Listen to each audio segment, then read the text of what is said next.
Ya pemirsa, memang Presiden Joko Widodo ini telah memutuskan nama-nama pejabat yang disingkat PJ Gubernur di sejumlah daerah. Keputusan sejumlah PJ Gubernur itu diambil dalam sidang tim penilaian akhir atau TPA dan untuk menggantikan para gubernur yang habis masa jabatan pada 2023 ini. Lalu bagaimana transparansi dari pemilihan sejumlah nama ini? Kami akan ajak Anda untuk membahasnya bersama dengan Dewan Pembina Peneliti untuk Pemilu dan Demokrasi atau Perludem, Titi Anggraini. Mbak Titi, terima kasih sudah bersedia hadir di Metro Siang. Kami ingin tahu Mbak, sebenarnya bagaimana pandangan Mbak Titi terkait dengan pelantikan PJ Gubernur yang ada saat ini? Ya, kalau boleh dikatakan, akses masyarakat untuk terlibat di dalam penentuan penjabat gubernur yang baru saja dilantik sangat terbatas ya. Meskipun kalau kita ikuti prosesnya, baik putusan Mahkamah Konstitusi nomor 67 tahun 2021, lalu juga ada kemarin keputusan dari Komisi Informasi terkait pentingnya transparansi, akuntabilitas, dan partisipasi masyarakat di dalam proses pengisian penjabat, tapi boleh dikatakan saya kira tidak banyak ruang yang dimiliki oleh publik untuk menjadi bagian dari penentuan nama-nama 10 nama yang sudah diputuskan oleh Presiden Joko Widodo untuk menjadi penjabat gubernur. Kita bahkan sebelumnya misal sebagai contoh untuk Sulawesi Selatan sempat beredar nama mantan hakim Mahkamah Konstitusi akan menjadi penjabat, isunya cukup santer, tapi kemudian kan berbeda dengan yang ditetapkan menjadi penjabat di Provinsi Sulawesi Selatan. Nah, hal-hal Ya. begini memang menjadi evaluasi mendasar soal kesungguhan untuk mendengar suara publik, apalagi situasi yang akan dihadapi oleh penjabat ini kan cukup krusial ya, mempersiapkan 2024 pemilu dan pilkada, serta juga menjadi bagian dari transisi kekuasaan dan memastikan berbagai program-program strategis negara pelayanan publik bisa berjalan. Jadi Baik. cukup disesalkan bahwa memang tidak banyak ruang bagi publik untuk terlibat. Jadi transparansinya masih dipertanyakan begitu ya Mbak Titi ya. Nah, tapi kami juga ingin tahu karena setelah sebelumnya kan ex Kepala Sekretariat Presiden Heru Budi Hartono ini sekarang menjadi PJ Gubernur DKI. Lalu ada Deputi Pers dan Media Satpres Bey Mahmudi yang saat ini dilantik sebagai PJ Gubernur Jawa Barat. Ada juga ex Kapolda Metro Jaya. Nah, bagaimana Mbak Titi menilai nama-nama yang ada ini Mbak?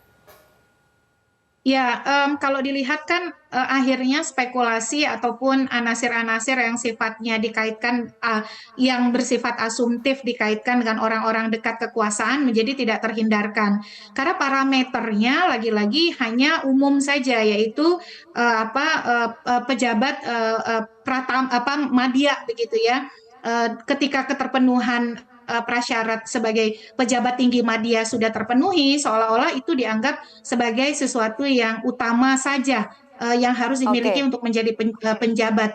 Tetapi soal tadi kedekatan, lalu kemudian mengapa yang dipilih adalah sosok tersebut, itu kan tidak Oke. terjelaskan kepada publik. Jadi seolah-olah hanya syarat kepangkatan saja atau jabatan saja, tetapi kualifikasi mengapa dipilih, lalu Baik. kemudian juga kebutuhan daerah yang sesuai dengan kompetensi atau kemampuan kapasitas si penjabat sehingga dia yang dipilih itu tidak terjelaskan. Apalagi kan Jadi ini kalau cukup banyak ya, bukan hanya orang dekat oke. presiden ya, tetapi juga orang-orang dekat Menteri Dalam Negeri karena Nah ada itulah, dari kepolisian. jadi Kan bisa nama-nama itu ditarik Mbak ke Titi sana. menilainya kebetulan atau kesengajaan karena memang ada orang-orang dekat lingkaran istana yang menempati posisi kepala daerah strategis loh ya Mbak. Karena di DKI Jakarta, kemudian di Jawa Barat begitu ya. Dan apakah memang kepala daerah sebelumnya ini tidak bisa mengusulkan siapa yang menggantikan misalnya orang lokalnya begitu ya, yang memang sudah ada di lingkungan Pemprov atau Pemda setempat?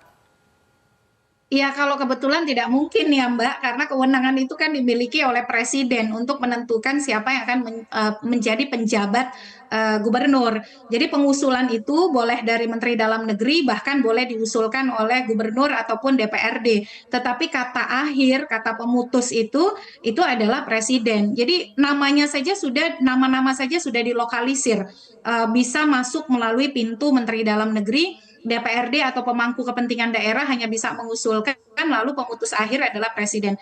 Ya memang bisa dipahami bahwa presiden pasti akan menunjuk orang yang bisa bekerja dengan dirinya, karena bagaimanapun Oke. ini kan posisi yang bukan elected ya, tapi selected.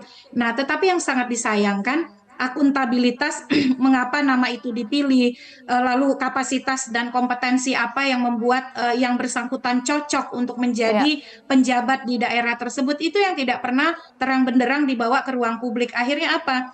Spekulasi atau anasir-anasir asumtif itu yang lebih dominan, dan itu kan kurang produktif ya, kontraproduktif bagi oke. kebutuhan kepercayaan yang dibutuhkan oleh penjabat, dan juga penjabat yang mestinya bisa langsung Baik. bekerja ekstra menyelesaikan berbagai tanggung jawab yang dia miliki di daerah.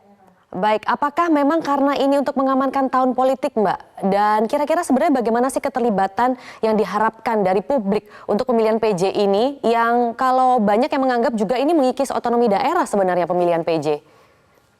Ya, bukan hanya mengikis otonomi daerah, tetapi juga mengikis hak rakyat untuk ikut menentukan siapa pemimpin daerahnya. Hak rakyat itu Oke, tidak banyak loh, hanya diberikan 5 tahun sekali. Tapi kemudian ini juga dikooptasi oleh pilihan yang tidak langsung yang diangkat begitu. Itu sudah pasti. Yang kedua, makanya proses yang kurang transparan, kurang akuntabel, kan tidak salah kalau kemudian akhirnya dihubung-hubungkan dengan pemilu 2024. Apalagi kalau misalnya memang itu dalam rangka menjaga kualitas dan kredibilitas pemilu, tidak masalah. Tapi kemudian ketika misalnya ada pengantar bahwa presiden akan cawe-cawe dan lain sebagainya, nah anasir itu yang menjadi tidak terhindarkan. Harusnya baik. itu bisa dihindari kalau keputusan Komisi Informasi, lalu putusan Mahkamah Konstitusi soal proses yang terbuka, transparan, dan akuntabel itu bisa dijalankan. Minimal, Baik. mengapa seseorang dipilih, atas dasar apa, atas dasar kompetensi apa, pertimbangan apa,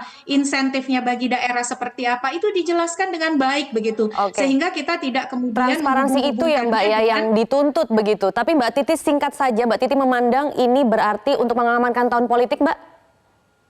Ya kalau mengamankan kan sudah pasti, karena pemilu Oke. tahun politik harus aman.